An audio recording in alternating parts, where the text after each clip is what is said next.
बिहार में एनडीए ने तय किया सीटों का फॉर्मूला, किसको मिलेगी कितनी सीट, हो गया फाइनल। देखिए इनसाइड स्टोरी।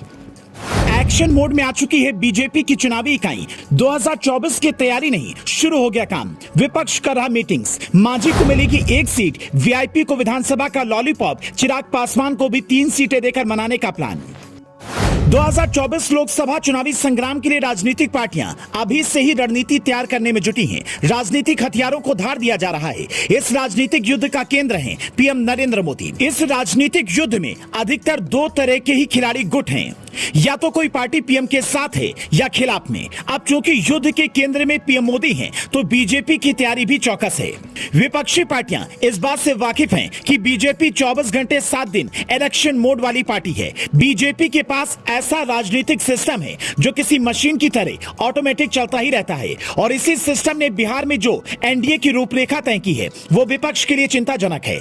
विपक्षी पार्टियां तो अभी तक एक साथ बैठ नहीं सकी हैं। पीएम के खिलाफ जो राजनीतिक दल हैं उन सब के साथ आने का एक ही कारण है, और वो कारण ये है कि राजनीतिक तौर पर कई पार्टियों को पीएम मोदी ने या तो बहुत नुकसान पहुंचाया है या कईयों पर अस्तित्व बचाने का खतरा है। विपक्षी दल अपनी पुरानी अदावत, विचारधारा, एजेंडा सब भुलाकर एक हो जाने की कस्में खा रही हैं। दिलचस्प बात यह है कि विपक्ष मोदी के खिलाफ 2024 के चक्रव्यूह की रचना बिहार की सरजमी से कर रहा है।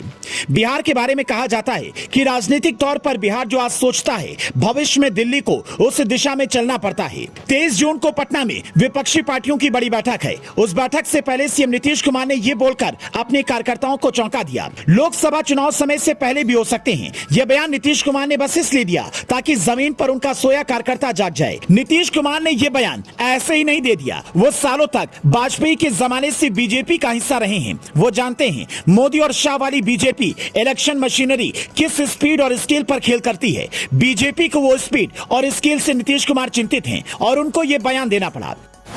बीजेपी ने बिहार में एनडीए की रूपरेखा मोटे तौर पर तय कर दी है। 2014 की लोकसभा चुनाव को आधार बनाते हुए सीटों के बंटवारे का इंटरनल कोटा भी तय किया गया है। सूत्रों से मिली जानकारी के मुताबिक एनडीए सहयोगियों को बीजेपी 10 सीटें देगी, जिसमें एलजेपी के 2 गुटों को 6 सीटें, मतलब चिराग पासवान वाले गुट को 3, पारस वाले ग्रुप को 3 सीटें, उपेंद्र कुशवाहा की पार्टी आरएलजेडी को भी 3 सीटें दी जाएंगी। जीतन राम मांझी को 1 सीट दी जाएगी। बाकी 30 सीटों पर बीजेपी चुनाव लड़ेगी। बीजेपी बिहार में महागठबंधन के खिलाफ मजबूत एनडीए के साथ उतरना चाहती है, ताकि लोकसभा चुनाव का पिछला प्रदर्शन वो और उसके सहयोगी दोहरा सके।